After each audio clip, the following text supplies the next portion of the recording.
Hello and welcome to MCC TV International Show. My name is Dabeet. I'm the Business Department Coordinator and I'm also the co-host for this show. Loureen? Hello and welcome. My name is Loureen Sayej. I'm an international student from Ramallah, Palestine, and I'm also the co-host for this show. Number 50, John, what does it mean to you? Big 50. Big 50 is the golden episode. And guess what, Loureen? We have the golden guest with us too. So can you introduce our guest, please? Yes. First of all, we have Miss Susan Hess. She's the coordinator of the SEED. And we have LaDrina Wilson. She's the Assistant Director of Customer Service and Enrollment and EEO Officer. Today's show is about diversity. Yes, welcome to the show. Welcome to the show. Let's start by asking each one of you to introduce yourself so that our audience get to have some information about our guests first before we start talking about diversity, please. Okay. Would you like me to go first? Okay. Well, as you said, my name's LaDrina Wilson, and I have been with Eastern Iowa Community Colleges for about 7 years. And I've had the pleasure of working as the admissions officer, where I've done recruiting to get people enrolled in school, as well as coordinating recruitment events. And yeah, so I've worked with a wide variety of students, that's for sure. Thank you. You know what does diversity mean? Oh, yeah. Susan? Good morning. Thank you for having me here, John and Loureen. My name is Susan, and I am my primary responsibility is as the coordinator of the SEED program. SEED stands for Scholarships for Education and Economic Development. And I'm also the assistant to the Dean for International Programs at the Scott campus at Belmont in Bettendorf. So I love diversity. I have been at the college since 1989. So I have a little bit of experience. Over 250 students have come through, of international students have come through our program under various names over the years. And I've seen the campus transform atmospherically in terms of being super supportive and welcoming of this international cohort and other international students in general. And I think that this is a great effort of ours to recommit across the district to diversity in all of its forms. How do you define diversity? Is it diversity only for international students, or could it be different? Like for disabled people, for LGBT communities? Actually, our diversity charge as the Diversity Council is basically to address all differences that students to our campus arrive with, as well as identifying differences among faculty and staff, other employees at the campus. We want to be as inclusive and welcoming as we can be. So we're looking at all strata of diverse peoples. So certainly race, ethnicity, nationality, but also gender preference, socioeconomic status, even a diverse way of thinking, disability, other challenges that people might face. LaDrina, have I missed anything? No, I think one of the things that we've really spent a lot of time talking about as a council is making sure we don't focus on the obvious. And I think it's very easy to spend time talking about diversity in the sense of, I can hear that you have an accent, and maybe you have a different dialect than I do, or your skin looks different than mine. And so those are some of the things I think that people are more comfortable addressing, but we need to think broader, we need to think bigger, we need to think about diversity and perspective. We need to think about age and experiences, and so we're trying to incorporate all of those types of strata, as you say, into whatever types of opportunities that we provide to students as well as employees of the district. And do you think the three colleges are diverse when it comes to perspective and opinion and differences between students? Well, I think they're diverse in the sense that we represent 3 separate communities, but we're all working toward one common goal. So the way that you go about getting to a resolution on whatever it is, whether it's a new initiative or programming or just different types of conversations, each community has their own needs and has their own ways of problem solving. So in that way, yes, they are diverse, but I don't want to imply that because they're different that it's a deficiency. So I think that in a lot of ways, our college communities are similar because we have the same goal, but diverse in the populations that we serve. Yeah, which is good because, you know, during the month of February, the Black History Month, we had an event here, I Too Speak America. I mean, unbelievable. I mean, people, when they sat down at the Student Center and listened to Vincent really talking and finally singing, I mean, it was like an amazing thing. So yes, I agree with you. I mean, we don't want to be a photocopy of each other. We want to be diverse, and that's the idea of, you know, creating that sort of environment. So as a diversity council, what kind of activities, what kind of events you did host already and you are planning to host maybe in the future? Can you give our audience some idea about that, please? So do you want to talk about a little bit about the yeah, past? talk about the past. Okay. Actually, as one of the first things, well, actually, we spent several meetings just kind of getting to know one another and discussing in general all of these aspects of diversity and how we might begin to address those. Our representation on the council membership is extremely diverse in terms of campus representation, site representation, and backgrounds. We have faculty, we have staff. We're actually talking now about possibly inviting a student to sit in occasionally. So our first real effort was to do a simple survey for employees at our staff development day, and use those results to kind of get a little bit of an idea of where people were coming from, and to see if there was any one site that we wanted to focus on more than any other. They're actually all pretty equal in terms of those responses across the board. There wasn't extreme differences from one site to another, so that's somewhat helpful. Would you share the results with our audience? Like what the faculty think about diversity? Basically, people were very open to the idea about diversity, that took the time to complete the survey, and would like to see more activities. And LaDrina stepped up and is chairing a subcommittee out of the Diversity Council that's going to look to address that with students. Mm-hmm. And so I think one of the bigger things that, you know, given more of like a historical perspective, our Diversity Council has been in existence for quite some time. I would say that and we've reorganized, meaning we have different individuals who are now on the council. I would say that there was probably kind of a lull in terms of a district effort for a little while there. So we're trying to re-energize and rejuvenate the efforts of the previous council members, but also give it a flavor and that the staff and employees say that they need to see or want to see, but also making sure that we do what students need and want. And so what we're trying to do is, we've called it diversity in action, because we feel that we need to be visible.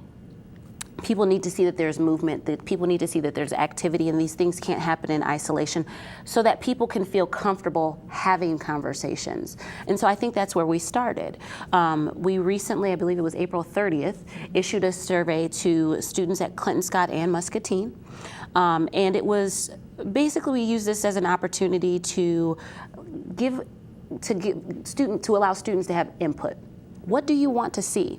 Because one of the challenges that we saw was that, you know, maybe this campus did a really good job of getting students engaged and they participated in this diversity activity. Or maybe this campus got students involved because the faculty brought students to. So we tried to look at what was happening well at each one of the campuses and say, how can we have a joint effort? To fill the gap.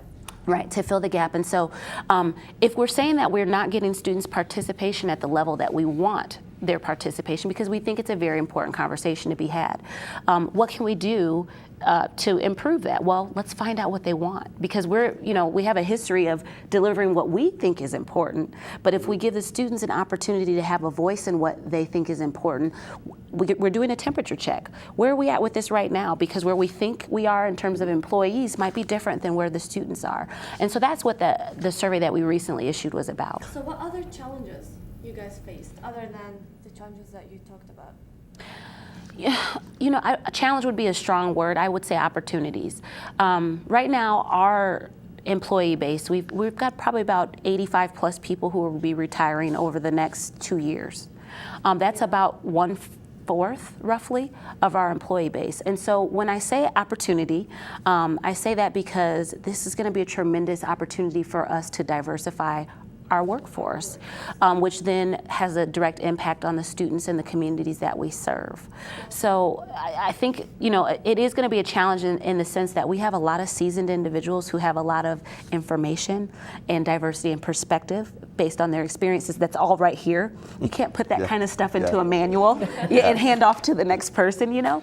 So that part of it would be challenging, but I think it represents a tremendous opportunity to find some individuals who bring a new flavor to the table. Are you, as a council, are you planning to offer some sort of a training, diversity training initiative that leads to more training maybe, so that we can be more visible when it comes to diversity as an issue? I think as a whole, that's something that we'd like to see happen. What we're trying to do right now is capture the employee experience, capture the student experience, and see what those two populations want first before we plan our own agenda. I do think that particularly in the Quad Cities area, I know that there's a couple of other universities and colleges that are kind of addressing some of the same issues that we're doing. So we're wanting to marry our efforts with them so that we can have more of an impact. I can't put a timeline on that yet, but I know that's a discussion that we are having. What the Diversity and Action Subcommittee plans to do is to at least twice a semester have something that students are invited to engage in, inviting faculty in their classes and trying to make sure that we interweave our topics into curriculum that makes sense for instructors so that they can invite classes so that we can get greater student participation. The question that comes to mind right now is like, how can we diversify the classroom experience for our students? I mean, and this is always a major question. For example, I mean, when you talk about, let's say, okay, well, if somebody's teaching a math class, what can they do to give that flavor into their classroom, or nursing, or history, or, you know, in some classes it might be much easier to show that, but in others it might not be that easy. So any idea, any discussion about that?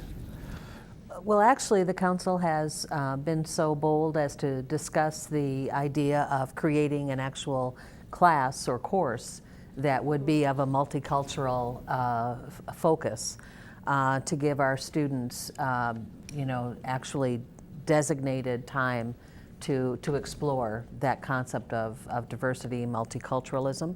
At the same time, I think one of the challenges of this committee is to try to work very closely with faculty, using the faculty that are members and reaching out to their peers to see, you know, what kinds of opportunities there are to infuse their current curriculum with something that would address diversity.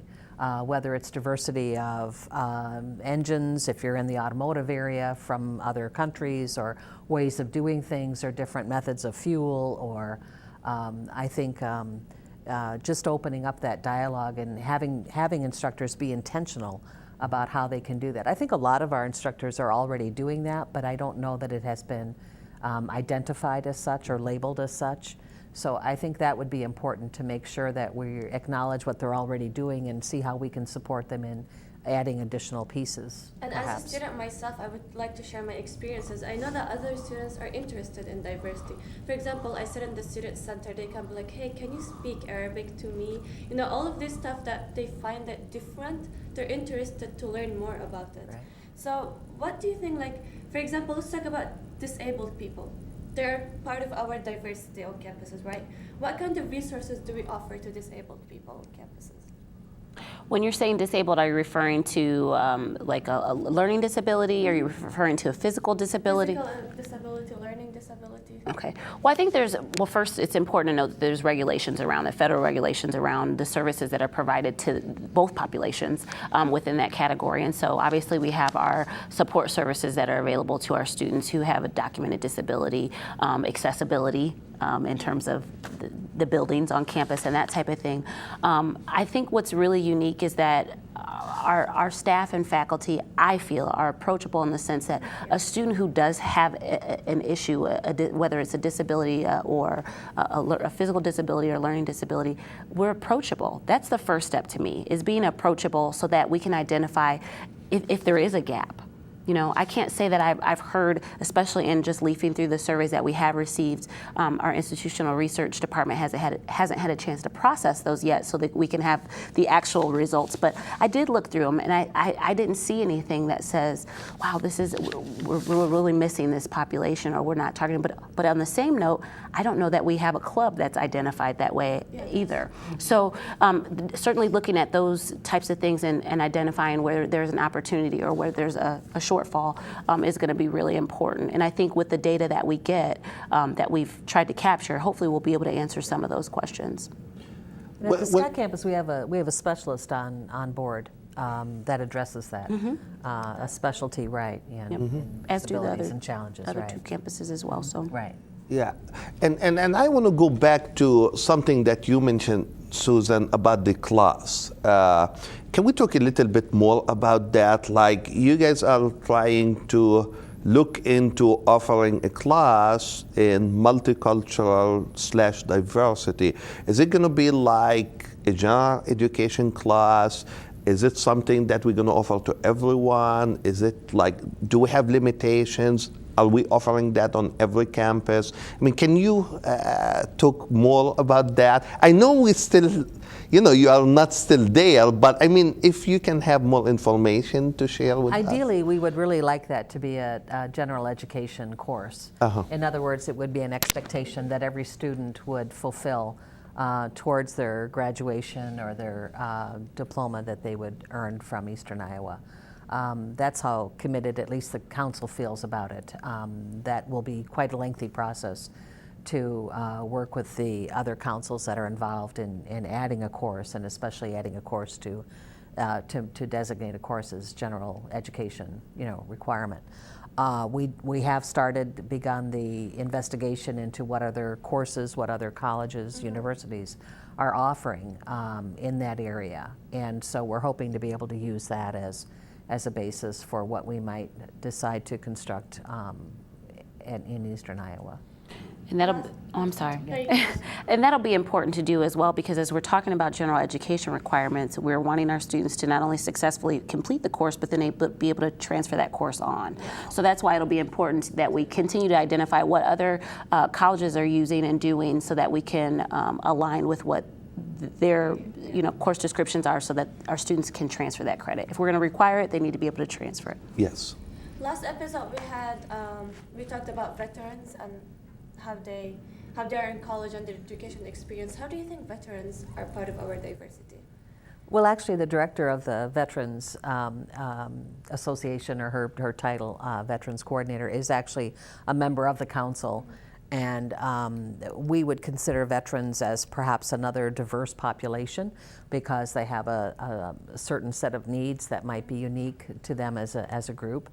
And so certainly we see that as another piece of our diversity. So we're trying to be as broad and inclusive as possible in terms of what we include as diverse. And I know that our Board of Trustees for Eastern Iowa Community Colleges, I think last month, or maybe just within the last 2 weeks, they changed our district policies so that veterans and their dependents now have in-state residency automatically. Yeah. So I think that that's really important to show that our college is behind and supports veterans in their endeavors to pursue their education. And so, that's been a long time coming as far as I'm concerned. But I think with the creation of the position that Rebecca's in, the Veterans Coordinator, which has been the last 2 years or so that position, or maybe even less, that position has been created, I think there's a real push and support from our district as a whole to support that population. LaDrina, I know that you are also co-chairing the High Expectations, High Aspiration here at Eastern Iowa. Tell me where we can fit diversity in this, in this environment, the High Expectations, High Aspiration. So the Committee on a Culture of High Expectations has been has been put together in order to address students' needs, in order to address employees' needs in our overall culture of our organization. As part of that group, we've identified what we feel members of Eastern Iowa community colleges, whether they're students or faculty, what they should demonstrate, what they should be. And so kind of our identity statement is we should be engaged, inspired, and be committed, and be a community. Diversity is community. Exactly. And I feel very strongly that diversity is in everything that we do, because we're talking about diversity and perspective. And so I think we just really need to focus on making a real deliberate effort to have those conversations. And as we continue to have the conversations about diversity and interweaving it into all the committees that we work on, and all the classes that we have, because there's a place for it in all those spaces, it becomes more natural and less deliberate. But I do think that there has to be an obvious effort first, because, you know, it's kind of scary to me, but there are some people who just don't feel comfortable talking about differences. And so until we can get to that place where we are able to do that, we need to make this kind of diversity issues need to be a cornerstone of everything that we do to create a culture of high aspirations and high expectations. Susan, what do you think? Are we on the right, what I would say, track? What we need to change in terms of what just LaDrina said, in terms of bringing back everything to, again, that culture of high aspiration, high expectations. So what do you think, like as Susan, what do you think we should do? What will be the next step? Things like that. Well, I think the subcommittee in terms of our Diversity Council is on the right track with this Diversity in Action opportunity to really put something forward that the students might have identified as a real interest or a need, and faculty as well. And with that support across the district, be able to offer something that will be significant, that, as LaDrina has said, will kind of get that conversation started in a public positive forum that will encourage people to continue to pursue other efforts towards diversity and inclusion. I think that's our biggest goal, and to make it an environment that not just addresses or identifies diversity, but celebrates it. Exactly. That's really what we're all about, I hope. Do we expect more international students in the upcoming years or less in terms of number? We always want more. More of all kinds of students. Yeah. Will it be like more international students? We hope that we'll have a greater number of international students, but we do have, and certainly that's a small piece of our diversity, council effort. But I say a small piece, Loureen, with all due respect, because we have some other committees within the district that are focused specifically on international student needs and attracting additional international students. So as far as diversity goes, we want to make sure that those students are identified and used in the most positive way for that student, that international student, and for the students from Iowa that might never leave Iowa, certainly, and to maximize that positive benefit for both parties. But as far as that being a huge focus of the Diversity Council, we're able to be able to focus on broader aspects of that, because there are other committees in place that are working specifically on international efforts. And you know what I'm thinking is, like, I know you said that you don't have the results yet of the survey, but like based on your experience and based on what you see around, how connected do you think our students, our staff, our employee, our administration to our community as a college community? Do you see that they are well connected? Do you see that there are some work to do to get them more connected? I mean, what do you think? And again, it's hard to talk about that yet without seeing the results of the survey. But I mean, based on your experience, what do you think? I think we have some opportunity to become a little bit more engaged with one another. We're talking a lot of late, and especially within this council, about engaging students, I think we need to make sure that as employees, we're all engaged with one another. It is where we spend the majority of our waking hours.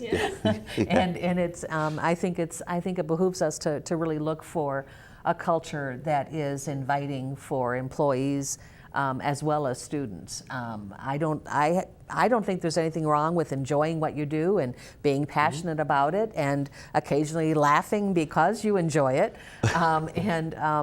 And I'd kind of like to see that culture a little bit, more easily shared, I guess. It's the end of the semester, so I don't know that this is really the best time of our academic year to be challenging ourselves with this. Everyone is, staying up late, grading papers and doing papers or completing papers, and so it was kind of a high risk time for us. But those are the best challenges that we can come up with when everybody is busy, right? That's right. That's right. So. But I hope that everyone is on board in terms of trying to make sure that we can do everything that we can to make, at a culture of, high aspirations, high expectations, and that will relate to the employees as well as students. And I think with the students too, in terms of feeling connected, it's really important to look at the fact that, for some of our campuses, we are a commuter college. And so that's an opportunity, but also a challenge. And so I feel though, is when you're dealing on a commuter campus, what better way to demonstrate for students to demonstrate that they're connected than to stay when they don't have to. Exactly. So when we see students spending more time on campus, whether it's studying or tutoring or just lounging, I feel that will be able to show that we've enhanced the connectedness of our students to the community, the college community. Loureen, any questions? And again, as I mentioned, this is the 50th episode of celebrating also diversity. Because if we go back in the past 4 years, what we did or what we have been doing is mainly presenting issues that are very important to the college community and to also celebrating our diversity. We highlighted, international students, disabled students, the military, the diversity events. So we have been doing this, and that's why I call this episode the golden episode, because I don't think there will be much better topic to talk about than diversity at our college community, and celebrate that, as you said, all together, regardless of our backgrounds, regardless of our color or background or gender or race or anything like that. What I would like to say is, I would like to give each one of you a minute or two as your free time. You say whatever you want to say, and then we'll end the show as a result of that. So I don't know, LaDrina or Susan would like to start? I'm first. And we'll go from there. All right. Loureen, you asked about internationals, and that is my primary, employment opportunity at the college. And so I will invite you and anyone else that would like to attend. We have a public event on Monday, the 12th of May, from 1 to 2:30 at our Student Life Center at the Belmont campus in Bettendorf. And we have 17 international students, the SEED students that I work with on scholarship, who will be having a poster session about their home country community action projects. Each student has identified a shortfall in her home community and has developed a business plan on how to rectify that when she returns home in the end of June. So if you have enough people at Muscatine that would be interested, and perhaps we could take the show on the road. Otherwise, you're all welcome to come on Monday to the campus in Bettendorf, and we'd be happy to have you see at least one aspect of how having international students adds to our diversity at the campus and really opens up the eyes of our Iowa students to the opportunities that are beyond Iowa. So, thank you. And I would just say that, to those students who aren't quite at graduation yet, because I know that time is quickly approaching, I would encourage you to get involved. be a part of this diversity in action through either student government, student senate, whatever clubs that you're involved in. Invite your instructors to be part of this discussion. Let them know about what's happening on campus so that we can all work together to be a community. And so moving forward, as we begin to promote some of these opportunities and initiatives, I think that students need to know that this is hopefully information that will be real life and applicable to you when you're entering the world of work. You're always going to have to deal with people who are different than you. And what better way than to learn how to manage it before you're in the world of work so that you're handling yourself appropriately. So I would just encourage everyone to get involved. Yeah. Thank you. Well, it's great honor to have both of you on the show today. I mean, many thanks for all you do, Susan, and many thanks for all you do, LaDrina. I mean, it's always a pleasure to work with both of you. As I always say, if you have any question and or comments for us, you can call me at 563-288-6064, or you can email me at jdabeet@eicc.edu. Till next time, Muscatine. Bye-bye.